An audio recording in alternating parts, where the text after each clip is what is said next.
Alright, so we're going to learn how to do a sealant. Sealants are a pretty simple process. The most difficulty that you're going to have with a sealant is with moisture control. They're almost always done on children with good hygiene only, because we don't want material to get underneath it and cause more decay. They're used to seal in these little deep pits and fissures down here. When kids eat gummy bears, they get stuck in those spots and they stay there and cause cavities. So all we're really doing is filling those in. Should be like a thick layer of nail polish. All right. Typically they'll be diagnosed for 4 or 8, but we're just going to be doing 1. They go on molars only.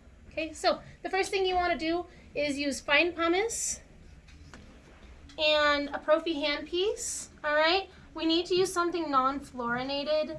Fluorine will interact with the sealant and cause it to not bond to the tooth. So we wet the pumice just a little bit. Okay, just like that. We want it to be kind of like a paste. Just like that. And then you can mix it up like this. And if you get too much water in there, like I did, all you have to do is take a cotton roll, and the cotton roll will soak up the water and leave you with the right consistency paste. So we need to polish these teeth first, just the occlusal surfaces, really well though. Better than you would for doing like a a coronal polish. We want to make sure that we're not sealing their lunch into these pits and grooves. So you really want to get in there. Think of it like brushing your teeth really, really well. Okay.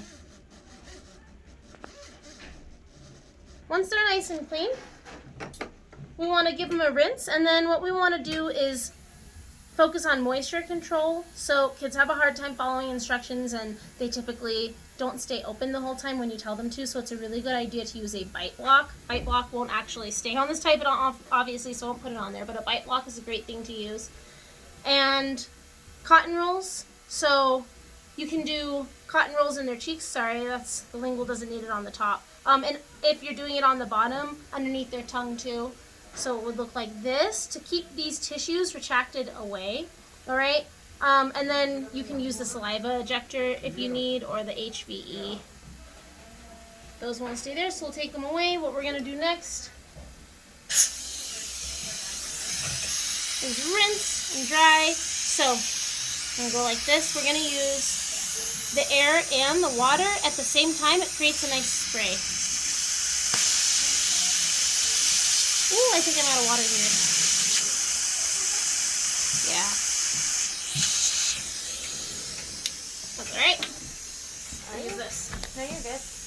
Yeah? It doesn't want to come out. Doesn't want to come out. Use this. So, air and water at the same time. We want to make sure. No, that one definitely has some water. I don't even think there's water hooked up to it.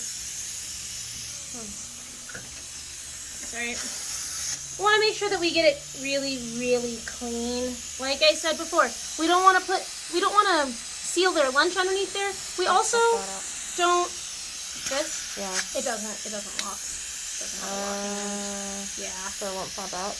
Maybe that's why No, it it doesn't. I don't know. I don't usually have a problem. So we want to make sure that we don't seal that pumice underneath there either. So we're just gonna have to take a little extra time here.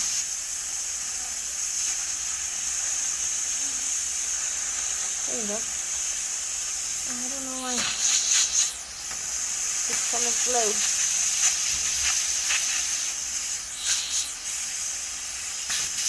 Couple thoughts just to dry it off. Alright. Next we're going to do etch. So we want to etch the occlusal surface here. It's a good idea to actually push the etch outside of their mouth first. I'll do it right here, because sometimes it'll come out in one big glob, like it wants to right now. Okay. There you go, etch. Alright, and then I like to just use the Explorer to work that etch in there. Make sure that it's all over. We really want to etch this entire surface. For etch, we leave it on enamel for 30 seconds, so you want to make sure that this stays on for 30 seconds while you kind of scrub it in. Alright. We're gonna pretend like 30 seconds has already passed. Then you want to rinse for as long as you etch, so that means we rinse for 30 seconds. It is really important when you rinse off etch that first you suck off this globule of etch before you introduce water. What you want to avoid is introducing water when it still looks like this, because we could accidentally push that etch onto their oral mucosa and it's phosphoric acid, so it'll give them a burn. So just like this. See? And then we put this right on top here, and then air and water to really get off there. Okay, and then water for 30 seconds.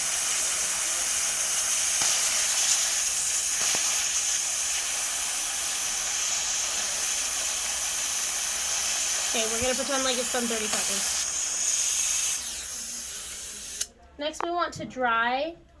Don't over dry because you can desiccate the tooth, but it needs to be dried and it cannot get wet again at this point, as you know.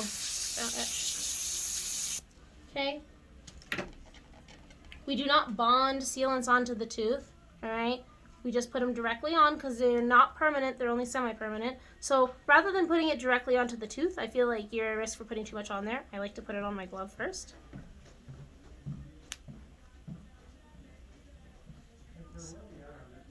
There we go. And then I like to use a micro brush. And like I said, it should be like a thick layer of nail polish. So get this on here. But I think this etch is expired. Or this bond is, or sorry, the sealant's expired. And we're gonna scrub it on there, down deep into those pits and fissures, going out towards the outside of the tooth like that. Okay. We want to avoid getting it on the cusps.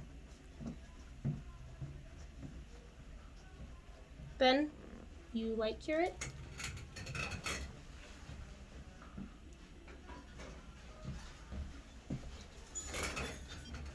Okay, don't look at the light.